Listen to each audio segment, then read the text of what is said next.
We are back on WGN-TV Political Report. Later today, Democrats in the Illinois House will begin the process of electing their next speaker.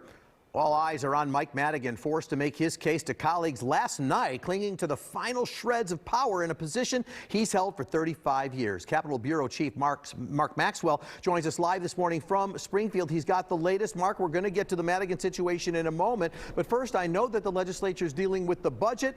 Governor Pritzker wants lawmakers to suspend business tax breaks to help shore up the budget. Is that a viable option for lawmakers right now when the federal government, by the way, is still calling those 3 martini lunches deductible?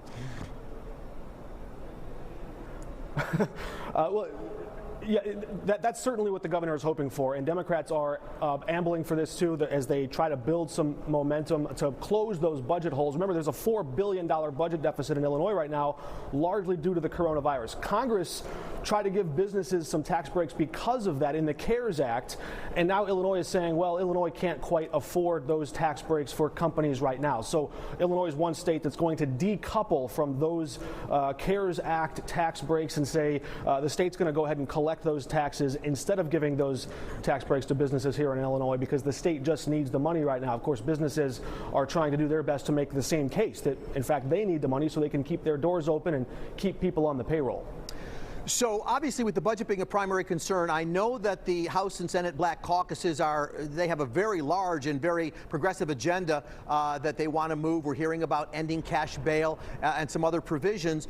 They've got so much to do in Springfield. Is this right now the right priorities for the legislature to be dealing with, or should they be holding off on some of that?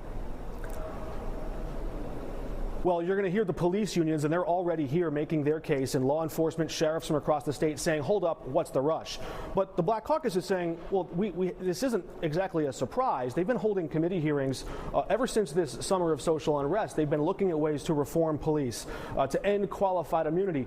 But we're hearing from sheriffs and police unions just yesterday warning, hang on, if you increase the risk for police officers fiscally and their fiscal liability through ending qualified immunity, or if you increase the likelihood of their physical risk by limiting or ending no-knock warrants. Officers say they need that sometimes to have the element of surprise, and by removing that, you could put them at risk.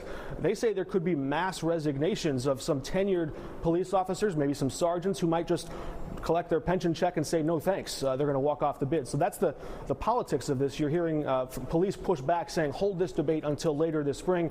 But Speaker Madigan very motivated to try to show the Black Caucus he can still whip the votes, and he still has that juice, the velvet hammer that he's known as. He's trying to show that he still has that leadership capability down the stretch in this lame duck session. And that takes us to the critical issue about the Speaker Madigan, whether he'll be reelected. There's a cloud over this special section, obviously, because it's the first time the legislature has gotten together since the breaking of that ComEd story just a while back. So you had Madigan and 3 others, members of the Women's Caucus, pitching themselves last night. Early votes are going to be taken today. Catch us up. What's going on? Yeah, so you've got Representatives Ann Williams, Kathy Willis, and Stephanie Kifowit, all 3 trying to challenge Speaker Madigan. This is the first time he's ever had an open challenge from a Democrat trying to contest for his gavel, but he's having the conversation he wants to have. These closed-door discussions so far have largely revolved around who's the best fundraiser? Check for Madigan. Who's the best in experience? Who can lead the caucus? Check for Madigan. He's done it the longest. But members, even Madigan's supporters who say they're in his camp, they're taking a close look at Representative Ann Williams. They say she's been very well prepared.